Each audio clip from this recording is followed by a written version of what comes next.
Mayong adlaw sa imo sir. Ano ang mga dalakuan nga aktibidades nga magkalanabo this coming February sa aton sa Banwa San Carlos? Mayong adlaw gid sa atong pinalangga nga pumuluyo diri sa Banwa San Carles. Bali gina report naton kag ginapabalo sa atong mga pumuluyo nga sa sunod nga Lunes, no, February 3, may pagahiwaton nga medical and dental mission diri sa aton Banwa, pagahiwaton dara sa Municipal Carles Poblacion Gym, no, umpisa alas 8 sang aga. Kita maga-cater, no, sa medical, no, may ina-reiterate ko lang, may ini isang free nga x-ray. So ang aton mga pumuluyo nga kinahanglan sang x-ray, no, libre ini.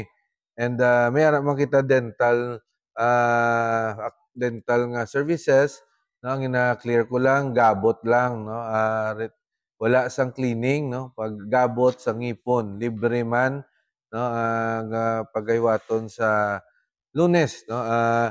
Ini gindala sa aton, no, sang Rizal MacArthur Association kag Philippine Medical Association of Wisconsin, with the coordination in Carles LGU kag with the with partnership sang Arnold Shares Project.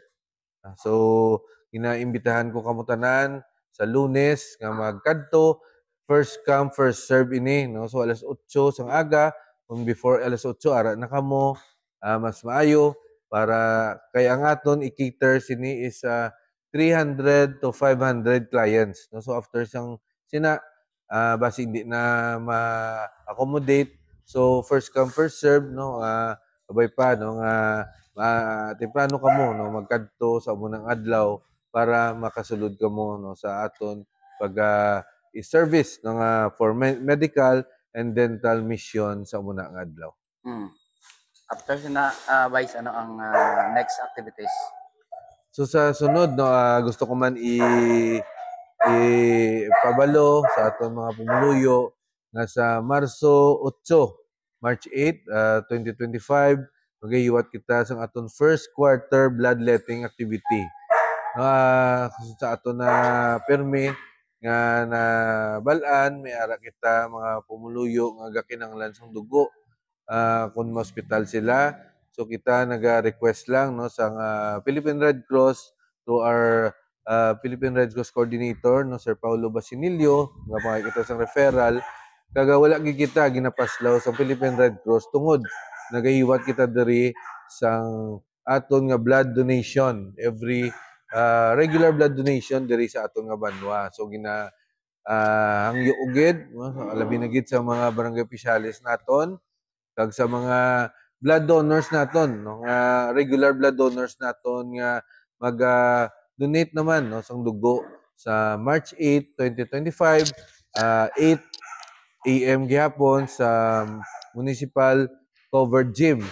May ara man kita sina mabaton, no, ang mga successful donors, no, may ara kita na mabaton nga t-shirts, freebies, no, groceries, hopefully may bugas, and wala man inada gutom kay may pamahaw man inada all the time, no. So again, gahingyo gid ako, no, nga buligan naton, suportaran naton ang blood donation drive naton kay dako gid ni mabulig sa aton mga pumuluyo nga nagakinahanglan sang dugo, no. Wala namang ginapangayo nga matabo sa aton mga himata, sa aton mga abyan, no. Pero kung mag-abot ang tiyempo nga magakinahanglan kita sang dugo, may ara kita nga pwede mag-request sa Philippine Red Cross through referral diri sa aton nga blood coordinator sa Banwa San Carles through RHU aton nga nurse Sir Paulo Basinilio.